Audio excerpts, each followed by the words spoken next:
Yo, what up? Welcome to Mo Boxing No Problem. I'm Jose Marez Jr. I'm joined by my co-host Seek, and we got a special guest with us today. We got B from Boxing with B, and we are here to talk about yesterday's fight between Terence Crawford versus Errol Spence. It's been nearly 18 hours, and I got to say I am still in shock at what happened. But I want to kind of hear your opinions and kind of go around the horn with your immediate reactions and what you thought of the fight. So, what's our UB? I think honestly it's going to be the same all around. I mean, I kind of expected it to at least go the distance.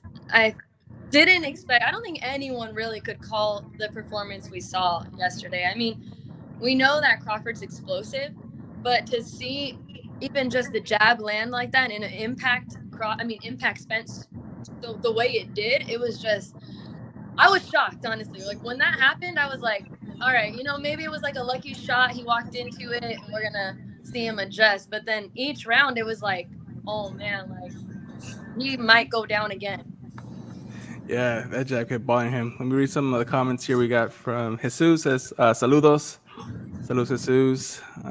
Crawford, pound for pound number one. And he said he picked Crawford split decision. All right. Awesome. What's up, Boxing Maniac? Yo, what's going on, my brother? How you feeling? Man, I was just telling everybody here that I'm still in shock about what happened. Absolutely. And no one was everyone expecting that dog walk. Yeah, everybody should be in shock, man. I mean, we're talking about two elite fighters, right? When do we see an elite fighter beat an elite fighter in that fashion? It's very, very rare we see that. And I picked Crawford. Mind you, that's my newborn crying, guys. I'm sorry. I'm a family man. Congrats. But the point is this, man. While Crawford displayed yesterday, man, it's something special, right? These are kind of fighters, guys, we have to appreciate. Whether you're a fan of his or not, you got to appreciate this. This talent doesn't come very often. And what he proved yesterday is that he's not only the best on this earth. If there's fighters in Jupiter, he's better than them. And Mars, he's better than them. He beats anybody in the solar system. Yeah, I'm that confident that he's that good. And I'm telling you this, if he fights Charlo at 154 for undisputed, he gonna cook him too. He gonna put him on the grill. I guarantee you that. It'll be more competitive, but he'll beat him definitively. Trust me. What I saw last night, I can't disagree. I was messaging Akeem yesterday because he actually was he brought it up during our prediction shows. Like, what if one of these guys dog walks the other? And we're like, nah, that can't happen. It's impossible. But it did happen, and basically said, like, I don't know what version of Errol Spence Jr. that was, because I don't think I've ever seen him fight that poorly. But that version of Bud Crawford that we saw could retire undefeated. It was that good. He was on. Let me read a few more comments here. Axel says, hey, all, hope you're well. Amazing fight. Shane got my prediction wrong. Big up to Bud. Yeah, let's give Bud his flowers. And then Jesus says, Crawford rematch, then look for big money fight. Build off his win. Look for Tim in Australia and Canelo. All right, absolutely. And that's the thing. We got to give Bud Crawford his flowers because Boxing Mania, you're right. It was two elite fighters going at it. And I don't agree with the narrative now that Spence was a bum all of a sudden and he wasn't good. Because I've been seeing that on Twitter. Yeah, I've been seeing it on Twitter. It's crazy. Jose, you know what I've been seeing? And my co-host from one of my podcasts I have, he's like, oh, he was drained. Yeah, that's not the same Spence we normally see. Now, I get it. It is a valid point, right? I mean, maybe he was. But you cannot use that as an excuse because you're taking away from Crawford. And I've been said it. I said Spence is a big welterweight. Yeah. It'd be nice if he go to 154. Nah, he's good. I was hearing, no, he's good. So now all of a sudden it catches up to him yesterday. If anything, now he lost because he was drained. Nah, man. Don't take that from Crawford. Don't, because I think regardless, 154, what Crawford gonna cook him again? Maybe not by stoppage, but he beats him again. Yeah, I have to agree with you. when I was with Crawford, his performance yesterday was just so dominant that I'm like, I really don't see anyone right now beating Crawford. And Spence, you know, that whole thing of him being drained, like you said, like maybe that was a thing.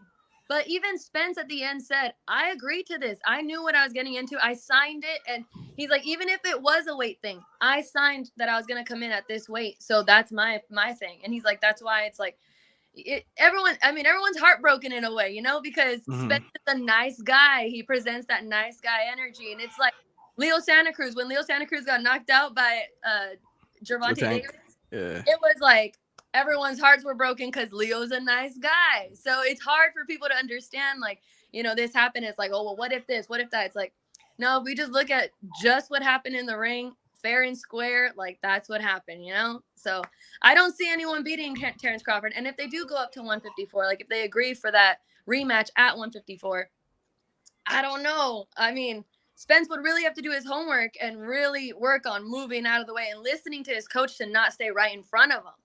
Yeah. Right. Yeah, so absolutely. There's a lot of factors, but like you said, can't take nothing away from Bud on this one. He definitely went out there, did his homework, performed, and really showed up. So he looked dominant. He looked big, honestly. Like, you know, I thought we were going to see him out there and, you know, kind of see Spence use his weight because, like you said, he's a bigger guy. Naturally, he's a bigger guy. But out there, I'm like, what is going on? Because Crawford does not look like he went up in weight at all in his whole career. He looks like he's sturdy there, had the power. So if that power transfers there, like the monster, you know, if he's transferring that power everywhere, then, I mean, I know Father Time will catch up eventually. But as of right now, I don't know. I don't see it. It looks like there's no slow down for Crawford, but you're right? He's 35 years old. We do got to take that into account. He turns 36 in 2 months. So he's almost 40 years old. And 36 in boxing, we know, guys, you already a viejo already, right? That's considered you getting out the sport already. But Crawford, like I said, he's once in a generation kind of fighter. He could still fight easily, to me, at least another 3-4 years and be dominant, right? As long as he don't take no punishment. But I can see that, you know. But he did mention in the post fight, right? He said they had asked him, would he be open to the rematch at 154? Because Spence mentioned it, like, man, I don't mind fighting him, but I would like it at 154. And Crawford said, I was watching it on YouTube. And Crawford said, yo, believe it or not, it was kind of tough for me to make 147 as well. And he said 154, he'll be more than welcome to fight up there at junior middleweight. So, you know, for those that say, you know, we know Spence is big, but Crawford's a big boy too. They both big boys, you know, naturally. So I hope that if it does happen, let it be at 154. I'm pretty sure that they'll let Crawford take a fight at 154 and still hold on to his belts. I don't think they'll strip him. And if they fight at 154 and he's victorious again, to me, he got to get straight to Charlo. But again, that all depends what happens September 30th, right? Because if Charlo get an ass whipping by Canelo, you know, is he going to be open to coming down and fight another elite fighter like Crawford? Because he did mention in the Showtime broadcast where Brian Custer interviewed him, he said, I'm not done at 154. And if I'm reading through the lines, meaning the win of this fight, I want them. And let's see. Boots Ennis right away, right when that fight ended, said, I got next. I'm like, I don't know about that one. I saw that, and I think it's still too early for Boots. He's another talented fighter, but you know, Boots, we know he's starting to become one of those top fighters in the world, and I believe he will. But for him to get in with Crawford next, that'd be a bad idea right now. I don't think that's the best thing for him and his team to do. I love the confidence, right? Because as a fighter, you want to always say, no, right now is the time for me. I don't care. But for us fans, we know that that's not a good idea. I would like to see maybe Boots, Keith Thurman, right? That'd be a fight that I think makes the most sense. And if Boots beats him and beats him definitively, no controversy, then shit. Let Crawford give him a shot at one of the belts. Because if I'm not mistaken, is Boots, he has an interim, I believe. I don't know if it's the WBO or the WBA. So I don't know. I know he's a mandatory for the IBF. I just saw that recently. IBF, there you go. So the IBF, which now Crawford has it. So he's definitely going to be a mandatory to fight Crawford. I just don't see him taking Crawford. Like I said, if we had Spence on there and everybody's like, oh, it's kind of close, there's no way that we have Ennis's name in there and being like, oh yeah, he's gonna give something that I just don't see it right now. Maybe I don't see something that other people see, but I just don't see, if that matchup happens right now, Crawford easy. Yeah, I agree. So assuming we don't get the rematch, I think we probably will, because there's just a lot of money on the table and it'll happen at 154. But hypothetically speaking, what was that be? Might even be a trilogy. Might be a trilogy. But assuming that for some whatever reason Spence decides not to take that rematch clause, who would you want to see Crawford fight next? I got no name right now, because I feel like yesterday's performance just left everybody like in disbelief almost. Like, it's like, I don't know. I have to see them run it back, Yeah. But at the time, I'm a little nervous for Spence to run it back. I think we all are, right, man? I mean, again, I'm a Spence fan. I'm a big Spence fan. I always do videos. I make it clear. I don't go back on my word. To see Spence take the punishment he did, man, it was hard to see, right? It was hard to see. But I've learned that being a fan of boxing, I learned not to get my emotions involved in it. It's like, listen, whether my favorite fighter win or lose, I still got to wake up and go to work the next day and bust my ass. It's not going to change my life. You understand? It's just bragging rights. So I'm not going to, nah. I'm not like that. But to answer the question, Jose, if they don't run it back per se, and I would like Crawford, unless Keith Thurman steps to the plate. And the reason why, if Boots don't get Keith, I wouldn't mind seeing Crawford Keith, because if there's any other fighter right now that's very accomplished at the 147 division, is Keith Thurman, right? He's beaten an undefeated Danny Garcia, right? He's beat and arguably a better Sean Porter than both Crawford and Spence. He fought to a split decision against Pacquiao and got dropped in the first round and has beaten everybody. His only loss is to a legend, an all-time great, and which was a split decision. So even though I know Keith Thurman's been on the milk carton for a long time and we've been looking for him, and it's like where he's at 147, that'll be the fight I would like to see next for Crawford if he can't get Errol, or he throws a wrench and everything and says, yo, he goes to 154 and say, I want to fight Tim Tszyu. And I automatically become a mandatory for Charlo because I'll take his interim belt. That's what I was thinking, because I want Crawford to go for that 3-time undisputed championship, which would be wild. But we know Jermell Charlo's going to be busy with Canelo. So instead of cutting in line, we know who's got next. It's Tim Tszyu. Fight Tim Tszyu. If you beat him, there's going to be no complaints that you cut in line. Correct. Yeah. But Spence, when you think about that, like how you're saying, like the beating that he got and stuff, if you look at the smaller divisions, we saw that with Chocolatito when he got, beaten, and everybody's like, that's it. It's over. Like, too much. But then look at him. So it depends on the fighter, and it seems like Spence still wants it. So I think that's still going to be in the talks. But who knows if December might be too soon with that kind of, beating. Yeah, and I've seen some criticism too to Derek James, because I know there's criticism for Kenny Porter when he stopped the fight against Sean Porter and Terence Crawford, and now there's criticism for Derek James because they're saying he should stop the fight after the 7th round when Spence went down twice and saved his fighter. What are your thoughts on that? Should Derek James have stopped it earlier? I think it's tough in this position because when you're fighting for undisputed, they also have to take that into consideration. And it's like he knew that Spence was hurt, but at the same time, like Spence was trying to swing back, and it's just like his timing wasn't there. But he did say afterwards that he kept talking to the doctors back and forth. So I mean, if that's true, then he was looking out for his fighter and kind of seeing, all right, from a medical standpoint, what do you see before I jump in and just stop the fight? So yeah, I don't know. I mean, I'm not mad at the stoppage because Spence didn't. He wasn't protecting himself. He wasn't.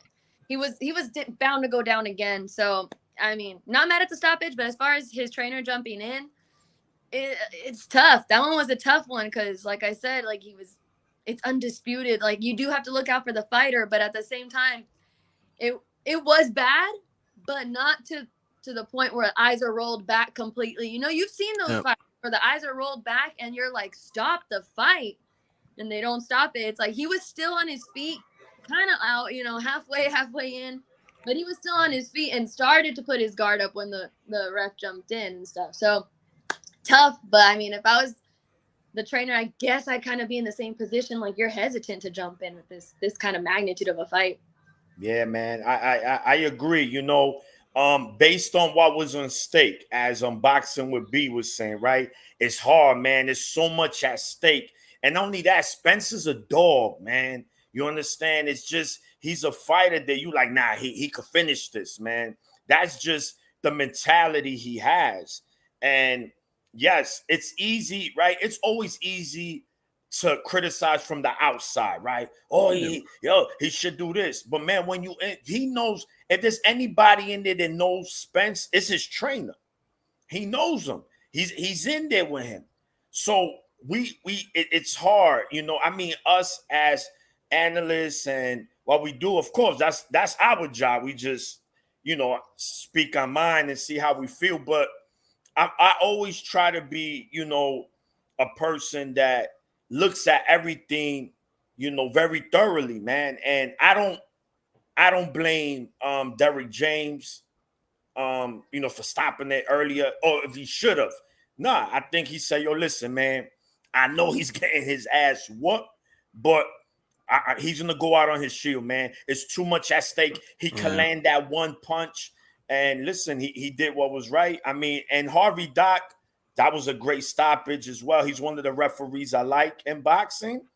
There's only a handful that I really like, and he's one of them. And it was just, man, it was enough, man. I would have never, ever expect Spence to get the beating he did. Spence just looked like a B-level fighter yesterday, man. I mean, man. I'm still in shock, man. I'm really am. I think I won't get over it till like next week. Yeah, I agree. And to B's point, I think Errol Spence can come back and still have a great career. There's a lot of great names at 154 that he can have great fights with. And there's no shame in losing to Terence Crawford. He's a generational talent. I put him as the number one pound for pound fighter. At the moment, I thought it was going to be tough to beat Naya Inue's performance, but the way he handles Spence, you got to put Crawford number one pound for pound. Yeah. I think I have Crawford 1A and Inoue 1B. I think they just it's just that close with it, but based on their opponents, right? Even though Fulton was a dog as well, but Fulton, you can't compare Fulton to a Spence, right? Spence is just a fighter that I think we could pretty much agree is going to end up in the Hall of Fame one day. And to your point, boxing would be, you're right. Spence could definitely come back. Same thing with Chocolatito.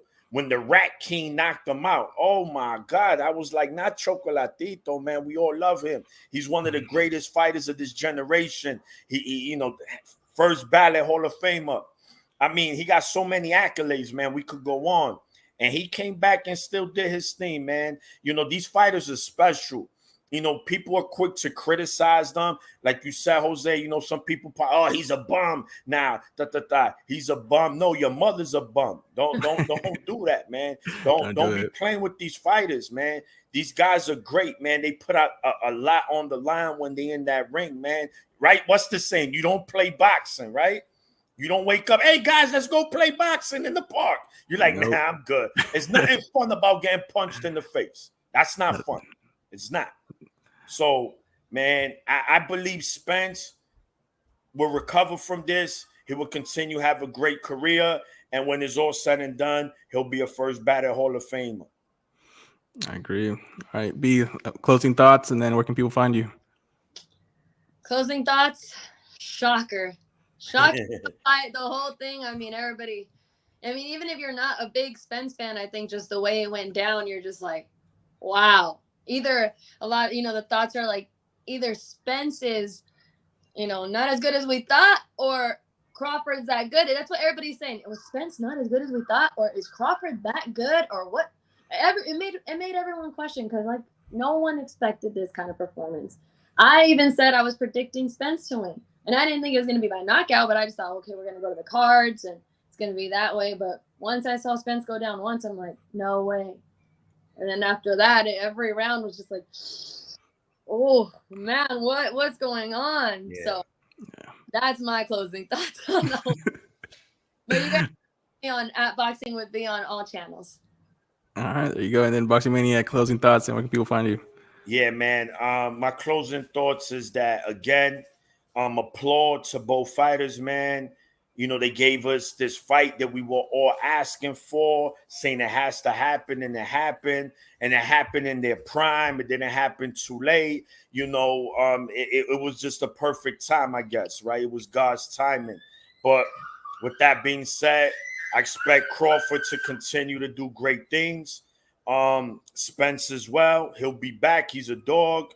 You could, Instagram, right here is not mine, is D_boxing_maniac. Boxing would be, I followed you because when Jose put it up, I said, damn, who's these people? So I like to follow everybody, show everybody love. Always told Jose, man, he does great things, man. He's doing amazing things. And whenever he puts me on these chats, man, I appreciate it, man. There's a lot of love, man. I thank you for that, my brother. Oh, well, thank you. I appreciate both of you guys. Keep dropping that amazing boxing content that you guys do. Yeah. Everybody go check them out. And, I'm with all you guys. I've been shocked. We just witnessed, greatness, best find the best. And, there's more in store for boxing. So I'm excited for the rest of 2023. Yeah. All right. Catch you later. One. Thanks, everyone. Thank you.